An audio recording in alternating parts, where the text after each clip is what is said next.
എല്ലാവർക്കും news first മലയാളത്തിന്റെ ഏറ്റവും പുതിയ വീഡിയോയിലേക്ക് സ്വാഗതം. IPL വാർത്തകളും വിശേഷങ്ങളും ആദ്യമേ അറിയാൻ ഈ ചാനൽ മറക്കാതെ സബ്സ്ക്രൈബ് ചെയ്യുക. ഇന്നലെ 2025 മെയ് 8 നടക്കേണ്ടിയിരുന്ന പഞ്ചാബ് കിങ്സും ഡൽഹി ക്യാപിറ്റൽസും തമ്മിലുള്ള IPL 58ാം മത്സരം വെളിച്ചമില്ലാത്തതു കാരണം റദ്ദാക്കുകയുണ്ടായി. ഇതിനുശേഷം IPL 2025 പോയിന്റ് പട്ടികയിൽ വലിയ മാറ്റങ്ങളുണ്ടായിരിക്കുകയാണ്. ഈ സംഭവം ചില ടീമുകൾക്ക് പുതിയ പ്രതീക്ഷ നൽകിയപ്പോൾ മറ്റു ചില ടീമുകളുടെ പ്ലേ ഓഫ് സാധ്യതകൾ ഏറെക്കുറെ അടഞ്ഞു. പഞ്ചാബ് കിങ്സും ഡൽഹി ക്യാപിറ്റൽസും തമ്മിലുള്ള മത്സരം റദ്ദായതോടെ പോയിന്റ് പട്ടികയുടെ ചിത്രം തന്നെ മാറിമറിഞ്ഞു. പ്ലേ ഓഫ് പോരാട്ടം ഇപ്പോൾ കൂടുതൽ ആകർഷകവും ഉദ്വേഗജനകവുമായിരിക്കുകയാണ്. സീസണിന്റെ അവസാനത്തിലേക്ക് നമ്മൾ അടുക്കുന്തോറും ഓരോ മത്സരവും വെറും രണ്ട് ടീമുകൾ തമ്മിലുള്ള പോരാട്ടം മാത്രമല്ല, അതിന്റെ ഫലം മറ്റു ടീമുകളെയും ബാധിക്കും.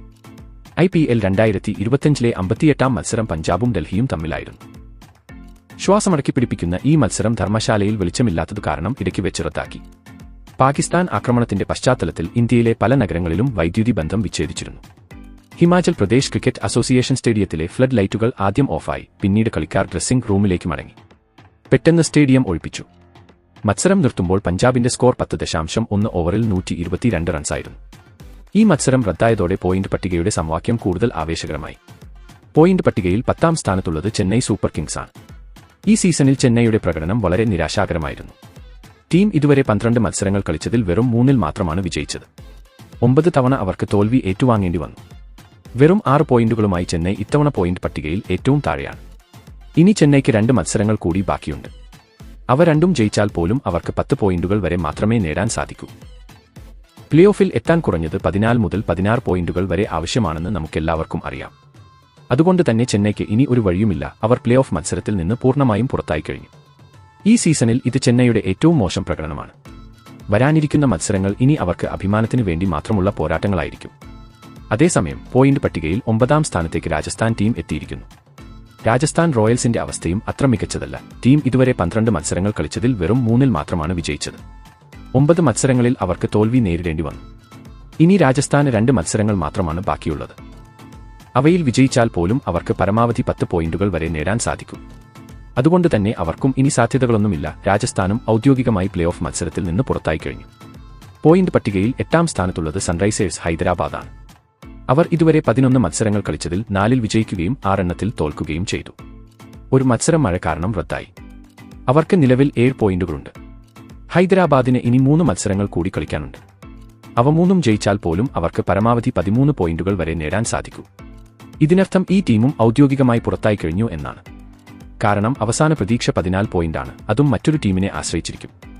എന്നാൽ ഈ ടീമിന് 14 പോയിന്റ് പോലും നേടാൻ കഴിയില്ല. അതുകൊണ്ട് തന്നെ ഇവരുടെ സാധ്യത അവസാനിച്ചു. അവർ പ്ലേ ഓഫ് മത്സരത്തിൽ നിന്ന് പുറത്തായി. 7ാം സ്ഥാനത്തുള്ളത് ലക്നൌ സൂപ്പർ ജയന്റ്സ് ആണ്. അവർ 11 മത്സരങ്ങൾ കളിച്ചതിൽ 5-ൽ വിജയിക്കുകയും 6 എണ്ണത്തിൽ തോൽക്കുകയും ചെയ്തു. അവർക്ക് 10 പോയിന്റുകളുണ്ട്. ലക്നൌവിന്റെ അവസ്ഥ എന്ന് പറയുന്നത് ഗണിതപരമായി സാധ്യതയുണ്ടെങ്കിലും പ്രായോഗികമായി ബുദ്ധിമുട്ടാണ്. അവർക്ക് ഇനി 3 മത്സരങ്ങൾ മാത്രമാണ് ബാക്കിയുള്ളത്. 3ഉം ജയിച്ചാൽ അവർക്ക് 16 പോയിന്റുകൾ വരെ നേടാൻ സാധിക്കും. എന്നാൽ അവരുടെ അടുത്ത മത്സരം RCBക്കെതിരെയാണ്, പിന്നീട് ഗുജറാത്തിനെതിരെയും. അതായത് ഈ 2 ടീമുകളും വളരെ ശക്തരാണ്. തുടർച്ചയായി 3 മത്സരങ്ങൾ ജയിക്കുന്നത് ബുദ്ധിമുട്ടാണ്, പക്ഷേ അസാധ്യമല്ല. മുംബൈയുടെ കാര്യത്തിൽ നമ്മൾ കണ്ടതുപോലെ അവർ തുടർച്ചയായി 6 മത്സരങ്ങൾ ജയിച്ച് തിരിച്ചുവന്നു. ലക്നൌവും ഇതേ കാര്യം ചെയ്താൽ പ്ലേ ഓഫ് പോരാട്ടത്തിലേക്ക് തിരിച്ചുവരാൻ സാധിക്കും. പക്ഷേ ഇപ്പോഴത്തെ സാഹചര്യത്തിൽ ഈ ടീമും ഏറെക്കുറെ പുറത്തായി എന്ന് പറയാം. അതിനുശേഷം 6ാം സ്ഥാനത്ത് അജിങ്ക്യ രഹാനെ നയിക്കുന്ന കൊൽക്കത്ത നൈറ്റ് റൈഡേഴ്സ് ആണ്. കൊൽക്കത്ത നൈറ്റ് റൈഡേഴ്സിന് അവരുടെ ഹോം ഗ്രൗണ്ടിൽ ചെന്നൈക്കെതിരെ തോൽവി ഏറ്റുവാങ്ങേണ്ടി വന്നു. അതുകൊണ്ട് തന്നെ കൊൽക്കത്ത ടീം ഇപ്പോൾ പ്ലേ ഓഫിൽ നിന്ന് ഏറെക്കുറെ പുറത്തായി കഴിഞ്ഞു. കൊൽക്കത്ത ടീം ഈ IPL സീസണിൽ ഇതുവരെ 12 മത്സരങ്ങൾ കളിച്ചതിൽ 5 മത്സരങ്ങളിൽ വിജയിക്കുകയും 6 മത്സരങ്ങളിൽ തോൽക്കുകയും ചെയ്തു. കൊൽക്കത്തയ്ക്ക് ഇപ്പോൾ 11 പോയിന്റുകളുണ്ട്. അവർക്ക് ഇനി 2 മത്സരങ്ങൾ കൂടി കളിക്കാനുണ്ട്. ഈ സാഹചര്യത്തിൽ അവർ 2 മത്സരങ്ങളും ജയിച്ചാൽ പോലും അവർക്ക് 15 പോയിന്റുകൾ മാത്രമേ നേടാൻ സാധിക്കൂ. അതുകൊണ്ട് തന്നെ അവർ പ്ലേ ഓഫിൽ നിന്ന് പുറത്തായി കഴിഞ്ഞു. അതേസമയം 5ാം സ്ഥാനത്ത് അക്ഷർ പട്ടേലിന്റെ ഡൽഹി ക്യാപിറ്റൽസ് ആണ്.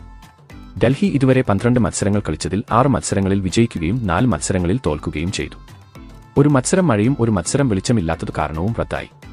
മൊത്തം 14 പോയിന്റുകളുമായി ഈ ടീം 5ാം സ്ഥാനത്ത് നിലനിൽക്കുന്നു. ഡൽഹിക്ക് ഇനി 2 മത്സരങ്ങൾ കൂടി കളിക്കാനുണ്ട്. ഇതിനർത്ഥം അവർക്ക് പരമാവധി 18 പോയിന്റുകൾ വരെ നേടാൻ അവസരമുണ്ട്. എന്നാൽ അവർ ഒരു മത്സരം മാത്രം ജയിച്ചാൽ പോലും അവർക്ക് 16 പോയിന്റുകൾ ലഭിക്കും. അത് പ്ലേ ഓഫ് പോരാട്ടത്തിന് മതിയാകും. അതിനാൽ ഡൽഹിക്ക് ഇപ്പോഴും സാധ്യതകളുണ്ട്. സാഹചര്യങ്ങൾ അവർക്ക് അനുകൂലമായി തോന്നുന്നു. ഡൽഹിയുടെ അടുത്ത മത്സരം മെയ് 11 മുംബൈ ഇന്ത്യൻസിനെതിരെയാണ്.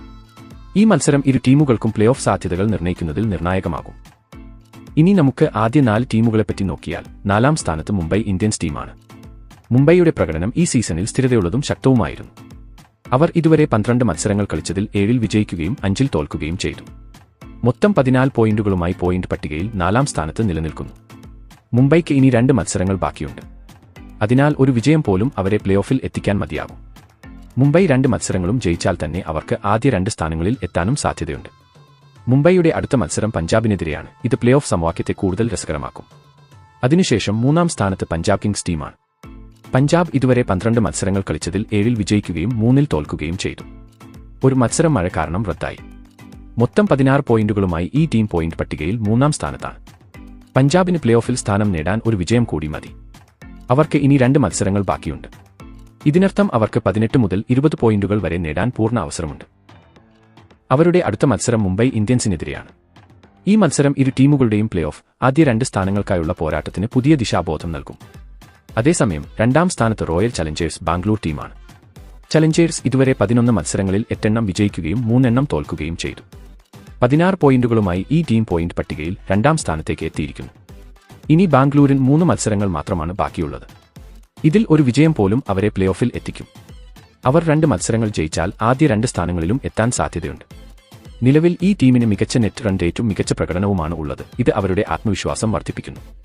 ഇപ്പോൾ അവരുടെ ശ്രദ്ധ ആദ്യ 2 സ്ഥാനങ്ങളിൽ ഫിനിഷ് ചെയ്യുന്നതിലാണ്. 1ാം സ്ഥാനത്ത് ഗുജറാത്ത് ടൈറ്റൻസ് ആണ്. ഗുജറാത്ത് നിലവിൽ ഏറ്റവും ശക്തമായ നിലയിലാണ്. അവർ ഇതുവരെ 11 മത്സരങ്ങൾ കളിച്ചതിൽ 8 എണ്ണം വിജയിക്കുകയും 3 എണ്ണം തോൽക്കുകയും ചെയ്തു. മൊത്തം 16 പോയിന്റുകളുമായി ഈ ടീം 1ാം സ്ഥാനത്ത് തുടരുന്നു. 16 പോയിന്റ് നേടിയ ശേഷം ഒരു ടീമും പ്ലേ ഓഫിൽ നിന്ന് പുറത്തായിട്ടില്ല എന്നത് ചരിത്രമാണ്.